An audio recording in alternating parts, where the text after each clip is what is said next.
सुप्रभात प्यारे बच्चों। बच्चों, आज हम जो पाठ पढ़ने जा रहे हैं ये एक प्रेरणादायक पाठ है। इसमें से हम एक ऐसी महान हस्ती के बारे में जानेंगे जिनका बचपन जो है संघर्षों के एक ऐसे दौर से गुजरा कि जहाँ पर वह घबराए नहीं बल्कि अपने संघर्ष को लेकर वो आगे बढ़ते गए और इसी बढ़ती हुई चाल में वो जो हैं आकाश का सितारा बन गए। कहने का मतलब इतने प्रसिद्ध हो गए कि आज हम उनका नाम बड़े ही मान सम्मान से लेते हैं। वे हैं धनराज पिल्ले, हॉकी के प्रसिद्ध खिलाड़ी। तो आज हम बात करेंगे बच्चों धनराज पिल्ले जी के जीवन की, और जो पाठ हम पढ़ने जा रहे हैं वह है संघर्ष के कारण मैं तुनुक मिजाज हो गया धनराज पिल्ले।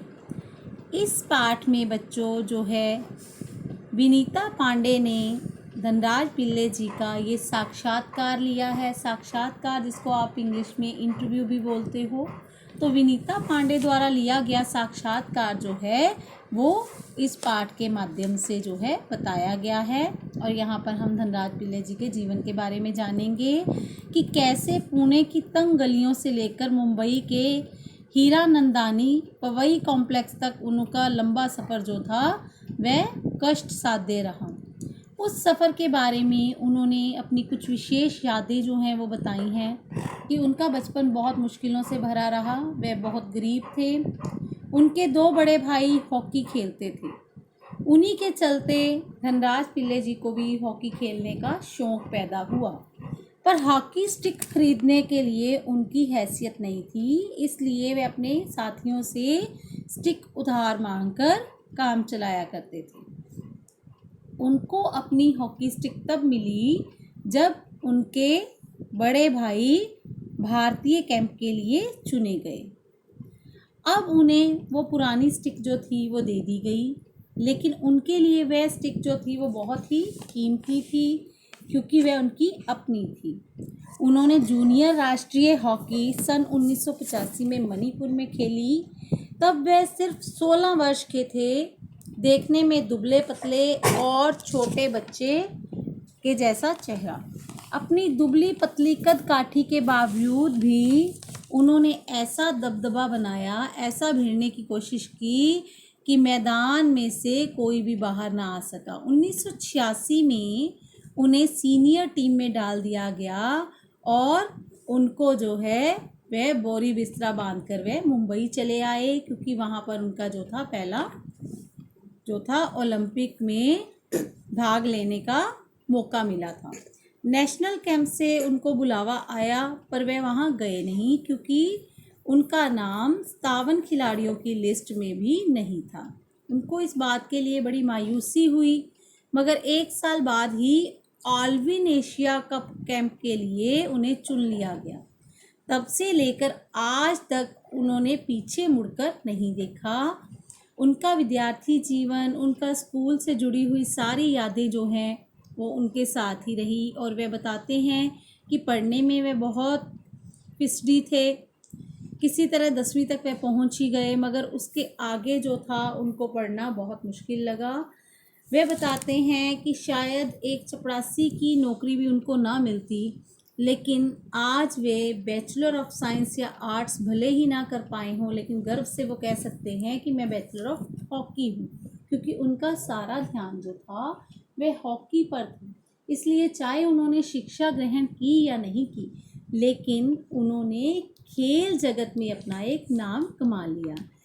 इसी संघर्ष के मद्देनज़र वे जो थे नुक्ताचीन बन गए, क्योंकि शुरू से ही उनको जीवन में जो है संघर्ष करना पड़ा। इसीलिए उन्होंने अपने इस पाठ में वो यही बताते हैं कि मैं संघर्ष के कारण मैं तुनुक मिजाज शब्द यहाँ पर जो प्रयोग हुआ है बच्चों, उसका अर्थ होता है नुक्ताचीन। शायद उनके जीवन का ये संघर्ष ही जो था उसी ने उनको नुक्ताचीन बना दिया। उनके पालन पोषण में जितना उनकी माँ को संघर्ष करना पड़ा, वे फिर भी नहीं घबराई। उन्होंने उनके लिए जो है हर काम किया और मेहनत मजदूरी करके तीनों भाइयों को जो है वह एक अच्छे रुतबे पर पहुंचा दिया। उनकी ज़िंदगी की हर छोटी बड़ी चीज़ जो थी वह संघर्ष से जुड़ी हुई थी। उन्हें हर चीज़ के लिए जूझना पड़ता था और तब जाके कहीं उनको वो चीज़ मिलती थी। सबसे अधिक प्रेरणा उनको उनकी माँ से मिली।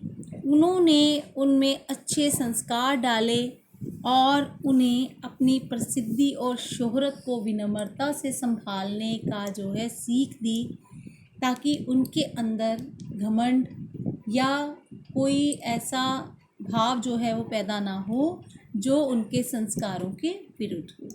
इसलिए धनराज पिल्ले अपनी माँ से बहुत ज़्यादा जुड़े हुए थे। आपने सबसे पहले कृत्रिम घास पर हॉकी खेली, तब उन्हें ये देखकर जो था वह बहुत ही अजीब लग रहा था, बहुत हैरानी हो रही थी, क्योंकि ऐसा उनके साथ पहली बार हुआ था कि जब वह 1988 में नई दिल्ली आए। उन्हें याद है कि किस तरह सौम्या और कारवाल्हो में एक कोने में ले जाकर उन्हें कृत्रिम घास पर खेलने के गुर बताए गए कि किस प्रकार इस घास के ऊपर खेला जाता है। वे झुक झुक कर उस मैदान को छू रहे थे। उन्हें विश्वास ही नहीं हो रहा था कि विज्ञान इस कदर तरक्की कर चुका है कि जिसमें ऐसी घास भी उगाई जा सकती है। हर युवक का ये सपना होता है कि उसके पास एक कार हो, उसके पास सब कुछ हो, शोहरत हो, धन हो, दौलत हो। लेकिन धनराज पिल्ले को पहली कार एक सेकंड हैंड आर्माडा मिली थी, जो उन्हें एम्प्लॉयर ने दी थी। तब तक वह एक नामी खिलाड़ी बन चुके थे, मगर ये कोई ज़रूरी नहीं कि शोहरत पैसा साथ लेकर आए। तब मुंबई की लोकल ट्रेनों में व बस में सफ़र किया करते थे, क्योंकि टैक्सी में चढ़ने की उनकी हैसियत नहीं थी। लेकिन जब उन्हें ये पुरानी गाड़ी मिल गई, तब भी उन्हें ऐसा एहसास हुआ कि जैसे उनसे बढ़कर कोई अमीर ही ना हो। धीरे धीरे करते हुए वे एक मशहूर चेहरा बन चुके थे और उन्हें लोकल ट्रेनों के सफ़र से भी जो है बचाव हो गया उनका, क्योंकि अब उनके पास अपनी गाड़ी थी। वे थोड़ा बहुत कमाना शुरू हुए। उन्होंने अपना परिवार चलाना था, इसलिए उन्होंने धीरे धीरे पैसा जमा करके बहन की शादी की और अपनी माँ के लिए हर महीने वो पुणे पैसे भेजते थे। आज उनके पास फोर्ड आइकन है, जिससे उन्होंने सन 2000 में ख़रीदा था, मगर वह किसी कॉरपोरेट हाउस का दिया हुआ तोहफा नहीं था, बल्कि उनकी अपनी मेहनत की गाड़ी कमाई थी। ये उन्होंने अपने साक्षात्कार में इसलिए बताया कि कहाँ उनका जीवन जब शुरू हुआ, जीवन का संघर्ष शुरू हुआ, तब उनके पास हॉकी खरीदने के लिए भी पैसे ना थे। लेकिन आज उनके पास अपना फ्लैट, गाड़ी, नाम, धन, दौलत, शोहरत सब कुछ है। इस प्रकार बच्चों, इस पाठ से हमें यही संदेश मिलता है कि जीवन में जब हम किसी भी बात को ठान लेते हैं कि हमने ये काम करना है, तब हम उसे पूरा कर कर ही रहते हैं। जिस प्रकार धनराज पिल्ले का जो सपना था, उन्होंने अपने सपने को पूरा करने के लिए संघर्ष किया और उस संघर्ष से वह घबराए नहीं, बल्कि उस संघर्ष को साथ लेकर आगे बढ़ते गए। और इसका नतीजा क्या हुआ कि आज उनको दुनिया एक माने हुए नाम से जानती है। आज उनका मान सम्मान जो है वह लोगों में बहुत अच्छे से जाना जाता है।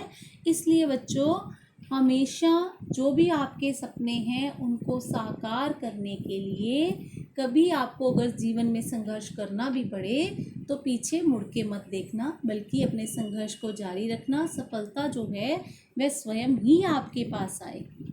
इसी के साथ बच्चों, धन्यवाद।